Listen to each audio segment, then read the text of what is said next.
or have plans to invest much, much more. But we have to go further and we have to go faster.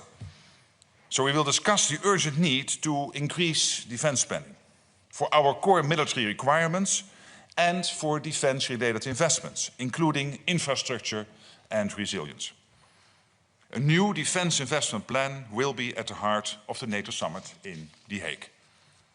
And an essential part of investing more is ensuring there is supply to meet our increased demand. So we will work to increase defense production. This is needed so that our militaries have the critical capabilities they need. This is good for our security and, by the way, also good for our economies. Defense spending keeps us safe, but it also creates jobs across the alliance. We will also address NATO's continued support for Ukraine and the need to bring an end to this terrible war.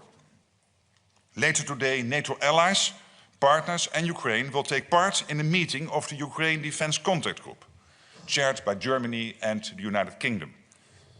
This will focus on continued support for Ukraine as it fights back against Russian aggression. And we fully support President Trump's efforts to stop the bloodshed with a just and lasting peace. NATO's long-term support to Ukraine is not about prolonging the war.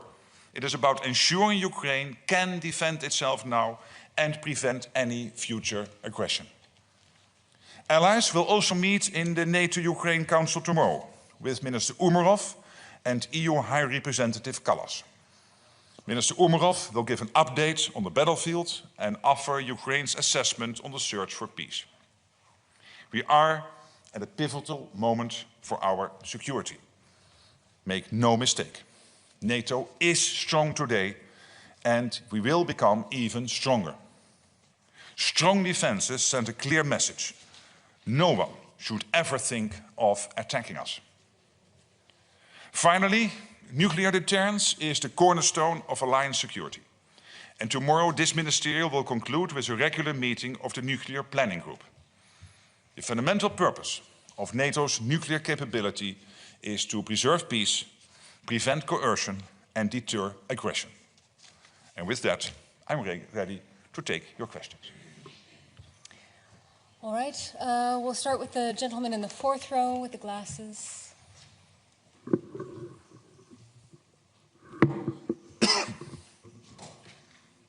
Thank you. Sven-Christian Schulz, Redaktionsnetzwerk Deutschland, German Newspaper Network, R&D. My first question is about the defense capability target. So how satisfied are you with the fulfillment of the current capability targets and could the new higher targets act like, let's say, as a wake-up call for allies who have not fulfilled the current ones? And secondly... Can I do this question by question? So first on the first question, well, obviously there is still a lot to be done on the current capability targets. That's basically implicit in your question and I couldn't agree more. And we need to do much, much more than what was basically encompassed in the current capability target. So that means that this week is so important because we will agree. And that means that we will assess the gaps we have in our collective defense to be able not only today to protect ourselves against any Russian aggression, the Chinese build-up, look what is happening between China, North Korea, Iran and Russia, etc., etc. But also to do this in the future, that we are able to defend ourselves, not only now, today, but also in 3 to 5 years. Your second question. Thank you. Regarding the peace negotiations with Russia and Ukraine in Istanbul, after this negotiations, peace does not seem any closer today. So with this in mind, are you convinced that peace is possible through negotiations with Putin, or is he just gambling? What I think is we really have to comment is the fact that President Trump broke the deadlock. Because till January this year, there were no direct conversations ongoing between the US and Russia. And I think it was important that Trump did this. Of course, this is not easy. And we have to make sure that we bring Ukraine to a lasting and durable peace. This is exactly what the US wants, what all the allies want, of course, what Ukraine wants. So Putin should never, ever try this again. And that means we have to test him, we have to sit down with him, or at least with his team, discuss, etc. And it is the US taking the lead on this, and I'm really glad that they do that.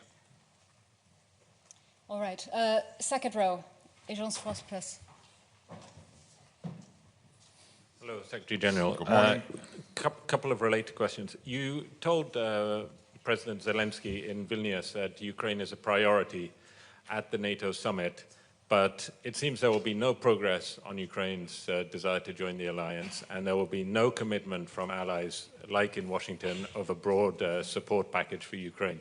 So isn't the priority on Ukraine at the Hague Summit to avoid upsetting Donald Trump? And can I, on your first question, and then we come back to you, because otherwise I have to make notes. On your first question, the decision in Washington to present to the Ukrainians an irreversible path of Ukraine into NATO still stands today. There is no change. By the way, it was never promised to Ukraine that potential NATO membership would be part of a peace deal or a ceasefire. But that long-term commitment, that irreversible path is there, and we are building the bridge through the command in Wiesbaden, what we are doing together with Ukraine in Poland, capturing all the lessons. The ongoing support for Ukraine on a day-to-day basis. And on your second question, the first 3 months of this year, this is not news, I mentioned this before, allies have pledged 20 billion euros again for Ukraine in terms of military support compared to the 50 billion last year, full year. On the first 3 months of this year, again, 20 billion, and more will come in. We will have the UDCG today, the Ukraine Defense Contract Group, and I'm absolutely confident and have reason to believe that more commitments will be made today. So that's ongoing. So there is no change there because we are all united, including the United States, Canada, and all European allies, that we have to make sure that Ukraine can sustain in the fight and that we can bring this terrible conflict, Russia's war of aggression against Ukraine, to a durable and lasting end. you say that you're all committed, but for the first time since this format started, the US Defense Secretary is going to skip the contact group.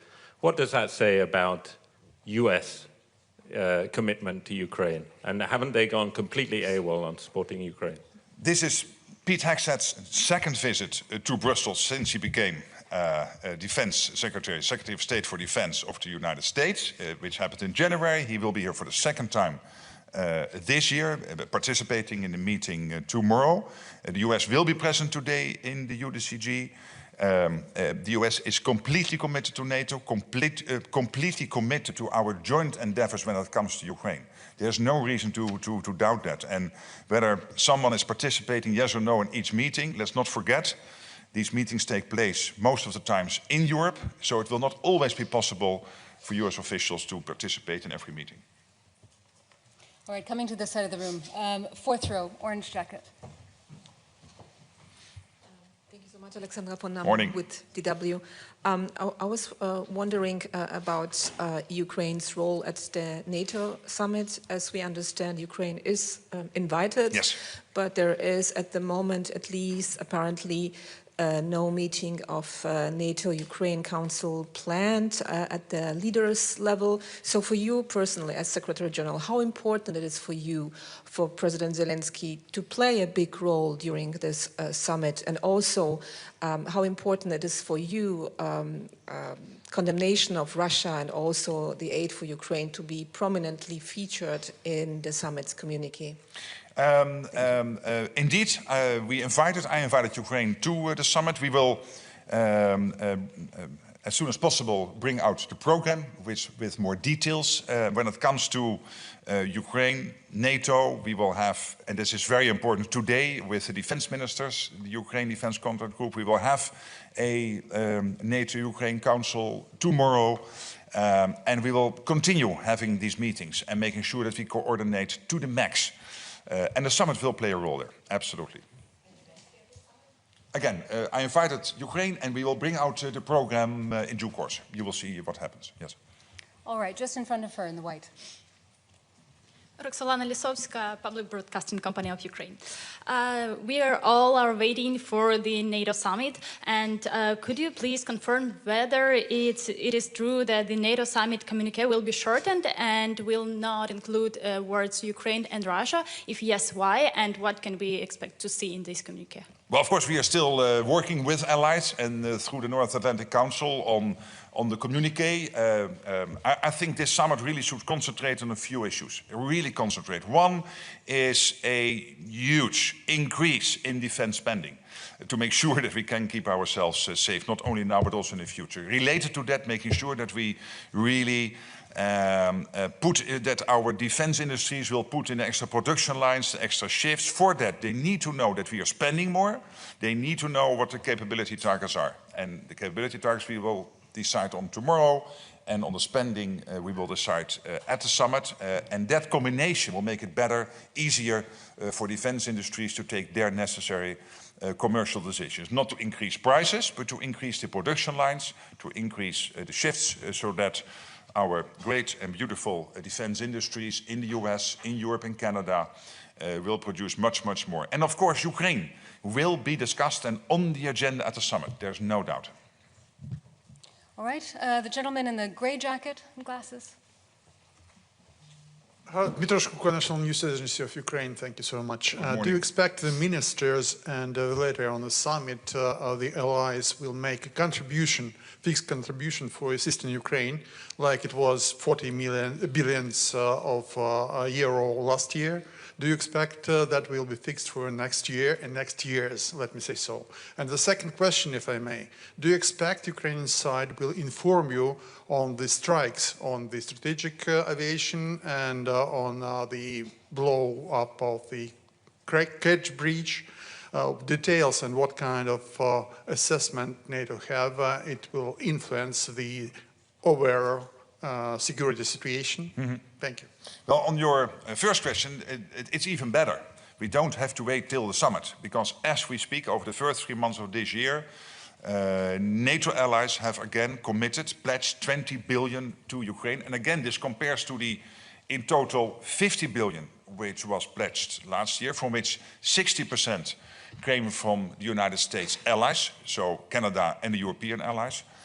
59, 60%, so almost 60% of that 50 billion. These first 3 months of this year, in total already 20 billion pledged, and there will be, I'm absolutely convinced, much more, and today's Ukraine Defense Contract Group will be helpful here. So I think that is important. And when it comes, of course, to the events last Sunday, clearly that's for Ukraine, and let's not forget that the capabilities they hit were the capabilities the Russians were using to attack innocent people, going about their daily lives in Ukrainian cities and communities. I think we really should take note of that. Okay, fourth row center.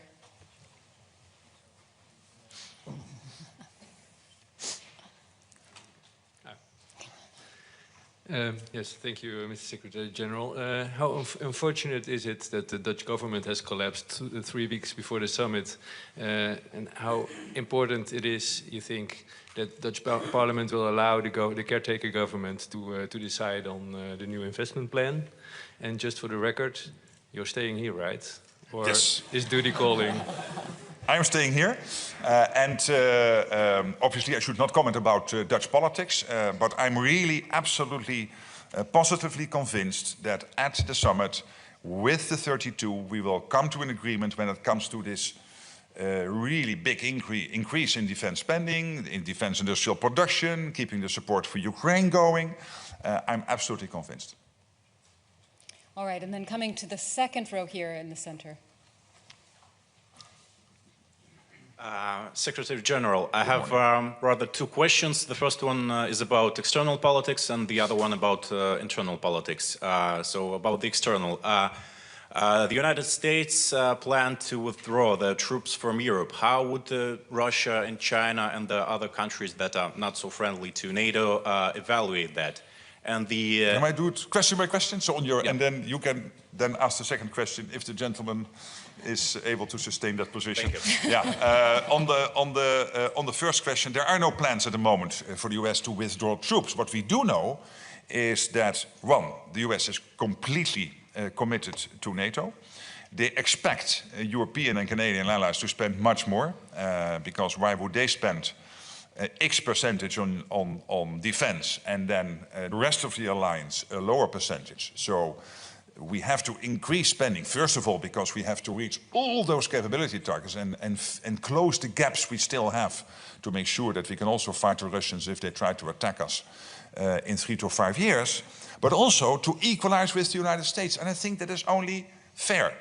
And then we know that the United States, of course, Europe, NATO is extremely important, because for a safe United States homeland, you need a safe Atlantic, you need a safe Arctic, and you need security in Europe. This is all three crucial for the United States. But at the same time, we know that the United States also has to, because they are so big and so powerful, have to concentrate on other theaters in the world, like the Middle East and of course the Indo-Pacific. So pivoting somewhat more to these areas is only logical. And what we have to make sure is that there will be no gaps in our capabilities, etc., etc. And I'm absolutely convinced that is exactly the way we will go ahead on this. Well, it was the ambassador of the United States to NATO, Matthew Whitaker, who announced this plans to withdraw. So at the moment, I see a contradiction between your words and his words. No, because we speak every week, and I know exactly what he said. And what he said is, exactly as I said, we have to pivot more towards other theaters, one, and we will make sure that there will be no capability gaps in Europe. And the second question, internal, you said that the NATO plan to increase defense spending, and do you expect the European member states to cut their social spending, like healthcare, like pensions and unemployment payments, stuff like that, in order to increase budget spending on defense issues? Well, first of all, let's agree why it is necessary to spend so much more. That is because the Russian threat is there for the long term, and the Russians, as we speak, are reconstituting themselves at a rapid pace. I mentioned this number before, the fact that with only having only a 2 trillion economy compared to a 50 trillion economy for NATO, 25 times bigger, they producing 4 times more in terms of ammunition than the whole of NATO is doing. They produce in 3 months what the whole of NATO is producing in a year, whilst they are only 2 trillion compared to our 50 trillion, so 25 times smaller than NATO. So that means that we really have to ramp up our defense spending. Munition, priority number 1, but also all the elements I mentioned, including command and control, maneuverable land formations, long-range missiles, air defense systems, etc., etc., to keep ourselves safe. Then, of course, if that means for countries increased defense spending, you will come to the political question where to get it from. And then it's up to the politicians and the national consensus how to do this. And there are generally 3 areas. You can increase taxation, you can increase the debt, or you can try to find savings elsewhere. But this is up to national politicians, not up to me. I only need to make sure that collectively we have what we need to prevent us from taking out the Russian language courses. All right, and just next to him in the second row. Hi, thank you, Secretary General. I'm Sam Brazil from the independent Russian outlet Meduza. I have 2 questions about the Baltic region. NATO countries are already challenged today in the Baltic region with sabotage attacks regularly and Russia's shadow fleet, among other things. So first question, is NATO prepared for a potential Russian hardcore attack in the Baltic region? Well, first of all, we are always prepared for every eventuality, and Vladimir Putin should know that if he would try, that our reaction will be devastating, and he knows. What we have to make sure of is that it is not only devastating today, but that it will also be devastating and very effective in 3, 5, 7 years from now, and that's why we have to spend more. When it comes to the Baltic region, but this is also true for the Black Sea and for other NATO areas, there is the constant threat of attacks on our critical undersea infrastructure. That's why we have set up in Markham, the Maritime Command in the UK, this specialized center when it comes to our undersea critical infrastructure. That is why Baltic Sentry which is an activity which was launched under the auspices of General Cavoli, our Supreme Allied Commander, starting on the 5th of January this year, in reaction to what happened when it came to the sea cables between Estonia and Finland. So we are reacting, we are making sure that we keep the Baltic region safe, all the other seas and airspace of NATO territory, and particularly also focusing on our critical undersea infrastructure. So my second question was going to be about willingness of NATO to protect, for example, a small Baltic city like Narva. But you kind of addressed that, but I want to ask about the resources. Are the resources really there? Is the infrastructure there? I can assure you that we will defend every inch of NATO territory. That Article 5, an attack on one, is an attack on all, is ironclad. And that if anyone, be it Putin or somebody else, would think it's not there, it is there, and they will face the consequences if they try anything. All right, fourth row, gentleman with the glasses. Good morning, Secretary General. Good morning. From NTV Turkey. I have two questions, but I'll ask one by one. I get the message. Yeah, you get the drill. Exactly. So, would it be wrong to frame the discussion in Den Haag, in La Haye, about, on the one hand, involving European countries in increasing their defense expenditure to 5% and committed to Article 3, versus a clear, enduring also commitment from the US that they are faithful to Article 5? On this issue, because this is raised many times, I also answered the question last Monday in Vilnius, and I'm so happy that you asked the question again. The United States is totally committed to NATO, completely committed to Article 5. Not only because, for historical reasons, not to repeat the mistake after the First World War, when they retreated from the European continent, but also for practical reasons, because to defend the US homeland, they need a secure Atlantic, a secure Arctic, and a secure Europe. And I told my European colleagues here, when they asked me the same question, Mark, is the US still completely committed to NATO? I said, you might want to turn on your television once in a while and listen to President Trump when he meets with the French president, when he meets with the Prime Minister of the United Kingdom, when he meets with the Prime Minister of Italy. I had the honor to visit the American president in March, and in all those cases and many other instances, they have made totally clear their commitment to Article 5, their commitment to NATO, etc., etc. So maybe we should now start stopping asking the US to do this, and now we will ask for the next half year for the Dutch or the Estonians to commit to Article 5 in NATO, and then first half next year we will move to Spain and France, and we'll do this part of NATO by part of NATO, because it's not fair to constantly ask, and I'm not arguing with you, but through you with some of my European colleagues, to constantly question that. However, this comes with an expectation, and the expectation is that on the European side of NATO and the Canadian side of NATO, if we think that we can keep ourselves safe, sticking with the 2%, forget it. Yes, the next 3 to 5 years, but then we are in great difficulty, and the US rightly expects us to spend much more to defend ourselves with their help, but also to equalize, which is only fair, with what the US is spending on defense. And the second question is with regard to the warfighting readiness. It's a topic that you also raised in P9, and it's, I guess, the topic today. But is there enough resources and political will to, within the alliance to, on that very matter, bearing in mind that this 1 billion citizen adopted the Feyenoord motto, we don't want words, but we want deeds? Yes, exactly, and that's exactly what we have.